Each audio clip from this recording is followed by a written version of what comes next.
Good morning. It is Tuesday, May 6th. We've got the moon in Virgo. The only aspect it makes today is a trine to the sun. That is like late tonight. And that is being ruled by Mercury in Aries. The sun is being ruled by Venus in Aries. And Venus is still making a sextile to Pluto retrograde in Aquarius. So essentially both our subconscious, intuitive, emotional self and the conscious vitality, life force side of ourselves are being ruled by planets in Aries. So there's this underlying frustration and anger and like energy underneath that's kind of pushing this, what we're feeling and what we're experiencing right now. And with Venus being in that sextile to Pluto, this is that chance to kind of talk about what's happening. Get with the people closest to you and say, hey, I don't know how I feel about this, or hey, this is kind of scaring me. I don't know what to do about this, okay? Now, I had a really hard time with this energy yesterday. As soon as the moon entered Aries, soon as the moon entered Virgo yesterday, I actually went to the store to get some milk, and when I walked in, there was no milk. It was completely empty. Now, this wasn't like a supply chain issue. This is a miscommunication with their supplier because their freezer's broken. They're supposed to be delivering refrigerated stuff, but they're just not delivering anything because of the broken freezers. So it wasn't like a supply chain thing, but for some reason, seeing that empty refrigerator, that empty freezer, triggered something in me that was telling me you need to prepare, right? Like you need to start getting ready for this to happen. And that was just really heavy on me. There's things that need to be done. There's a lot of stuff coming. Things are getting wild out in the world. I mean, politics aside, the weather is a problem. Electrical grids are a problem all around the world, right? So even if you take out the political side of things, which is scary enough, we've got a lot of weather stuff going on that is a problem. And I know we're not seeing a lot of it on the news, but it's happening almost every single day. Somewhere here in the United States, there has been a flood or a tornado or massive hailstorms or huge windstorms. So the weather itself is enough to really make you want to prepare for stuff right now. So you might be feeling that today. You might be feeling that urgency. You might be feeling like I need to prepare for something. When the moon makes that trine to the sun later tonight, this is where you might start like kind of getting in alignment. Like it's your conscious self, your vitality in alignment with your subconscious and your intuition and your emotional self.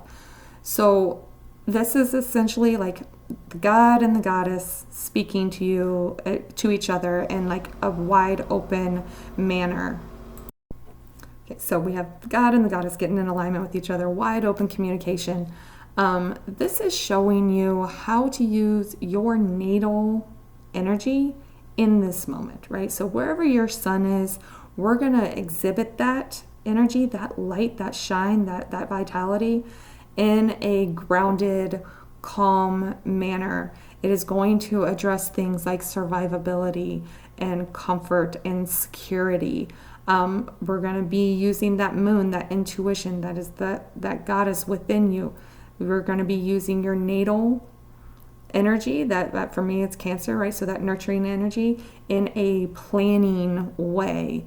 What do I need to do? What do I need to put in place to take action? And that is being underlined by Mercury, the messenger, and Venus, that one-on-one interaction, those relationships, whatever Venus rules in your natal chart. For me, it's my house of children and my public image, right? These houses are now being ruled in a way that's saying you need to take action, right? You know, look at your natal Venus and your natal Mercury. How do they work natally, and how can you take action with that? You know, for me, both of mine are in Scorpio in my 10th house. I am publicly getting out here, and I am going to keep saying these hard things, those scorpionic things, the scary things that show you where you need to make some changes. And I'm doing it in a little bit of a feisty way. I mean, these things are happening in my third house. Like, I am trying my best to communicate it and put it out there. One thing I am learning through all of this is I'm now understanding why I've spent my whole life not being heard and being brushed off and told I'm just crazy and paranoid, even though my intuition's never been wrong, is so that I can do this now without like crumbling, right? Because up until recently, being questioned, being brushed off, being ignored was a massive trauma trigger, and it still is a little bit, and I'm struggling with it a lot. But what is it that you need to say? Where is that messenger talking to you, telling you to get a little more forceful, take more action? What is your natal messenger? How is that supposed to show up in the world for you as an individual? And how can you merge those two together, blend those two energies together? So think about that as you go through the day. If you're feeling this urge to just do something, what is it that you're meant to do? You as an individual within the collective, without worrying about how the collective is going to respond to that. If you do, read the Bible, you are of the Christian nature. I want to point out something here, that Noah didn't save the collective. Noah saved his family and the animals, right? He put the message out there. He said, hey, this is coming, and everybody called him crazy, and nobody believed him, right? But he still did it, right? Now, granted, I don't fully believe, and I've got my own theory when it comes to the flood story, but it's still a good, representation of what I'm talking about here. Do what you need to do for yourself. Make sure that if you are out here preparing for things, you're letting people know why you're preparing. And if they want to think you're crazy for it, let them think you're crazy for it. You need to protect yourself and your loved ones, okay? So things are wild. So let's just pull some cards for you guys. And just the energy for the collective today. What is the energy? We have the World. So this is like ending, closing a cycle. This is very... kind of this Pluto and Aquarius, Pluto retrograde in Aquarius, right?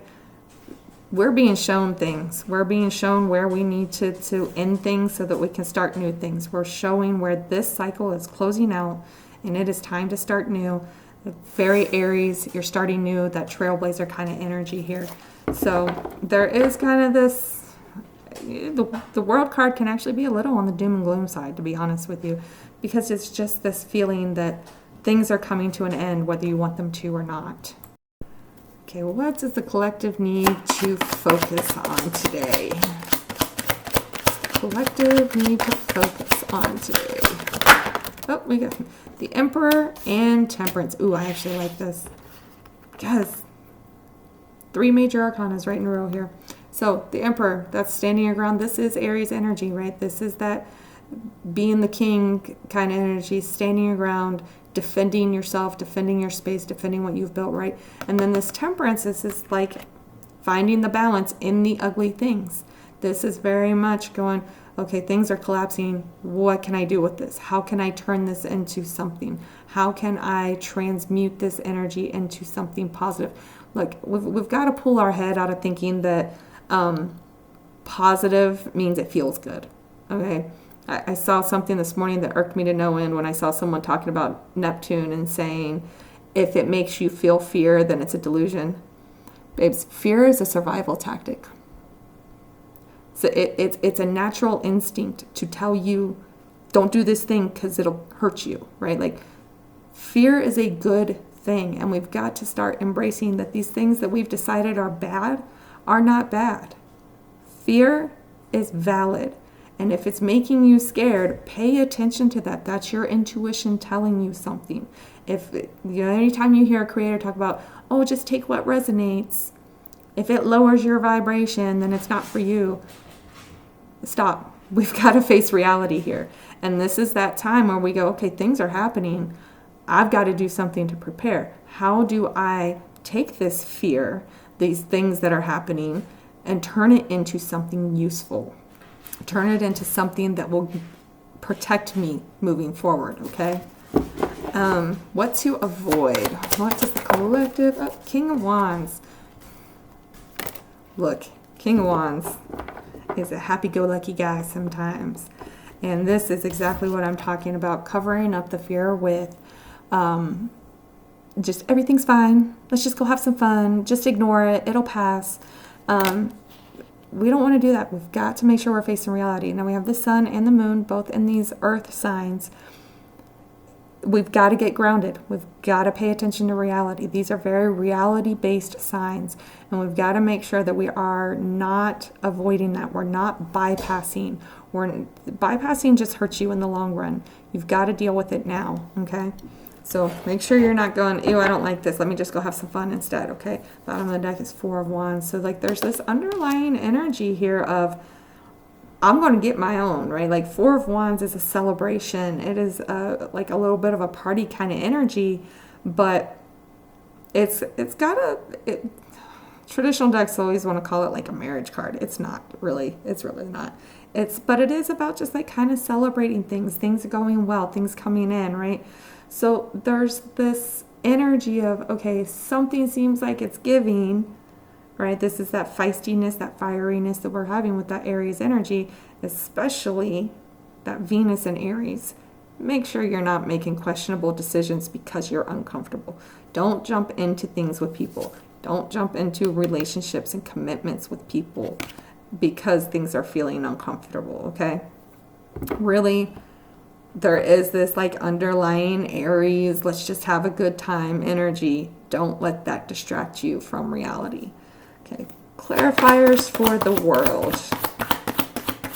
Clarifiers for the world. We have the Hanged Man. Man, I feel like I should look at the planets in reference to certain people's astrology today, because this is a lot. This is like very faded kind of energy with all of these major arcana. So clarifies for the world. We have the Hanged Man and the Queen of Wands. So this is about taking a step back, looking at the whole picture, making sure that you're looking at things from all perspectives, and then deciding what you're going to create out of that. What are you going to manifest out of it? What are you going to do with this ending, right? Every ending brings a new beginning, right? So what are you going to do with that energy? Taking that step back and making sure that you are seeing everything that's happening. This damn Jupiter and Gemini has had us completely oblivious to a lot of things, and that's what's been driving me crazy, right? So make sure that you're looking at the entire picture instead of just the little pieces, okay? Clarifiers for the Emperor and Temperance. We have 2 of Wands.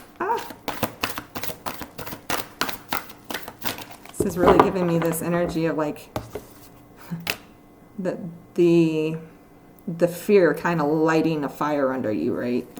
And deciding, okay, it's time for me to just go after what I need to go after. Take care of myself. Manifest what I want. Go after my dreams. Oh, yep. And the 8 of Cups. So yeah, this is all about taking that step forward, making that decision to do something for yourself that lights you up, that gets you going, right? And walking away from those things that are holding you back, that emotional energy that's holding you back, walking away from the things that have been keeping you kind of with your head in the sand here. Okay, let's see. King of Wands. Clarifiers for the King of Wands here. We have the 8 of Pentacles. Yep. And we don't want to cover it up with let's just go have fun and wait for it to pass kind of energy. We want to make sure that we're actually going back to the drawing board, putting in the work, of doing, making those plans to protect yourself and do what you've got to do for yourself. Oh. Yep. 7 of Pentacles. And the Hierophant. So, yeah, avoiding the King of Wands. We're avoiding this screw it, let's just go have some fun energy, which, as I said, Mars is in Leo. Mars in Leo loves to have a good time. It loves to have fun, right? But we don't want to be bypassing reality. We've got to make sure that we are putting in the work. We are definitely making those plans. We're making the adjustments we need to make. We are watering our garden and our abundance here.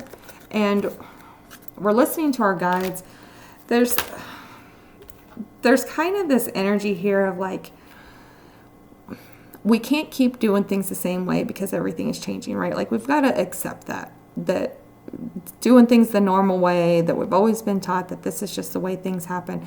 It's not, things aren't happening that way anymore, right? So we've got to stop doing that. And we've got to find this new way. We've got to make sure that we are allowing ourselves to be more guided. I know the Hierophant is like, it's like sticking, it's the Taurus card, actually. It's really that stubbornness of doing things the traditional way and the right way and so on and so forth, right? But this is also that spiritual teacher, right? This is the teacher that tells you, that has that connection to the gods, that tells you how things are supposed to work, kind of energy, right? So this is also about making sure that you are listening to your intuition. You're allowing yourself to be more divinely guided here in your processes forward. Bottom of the deck is Death. So this is that transformation. This like more endings, more changes, more transmutation. We've got to accept that things are not as they used to be. They are continuously changing.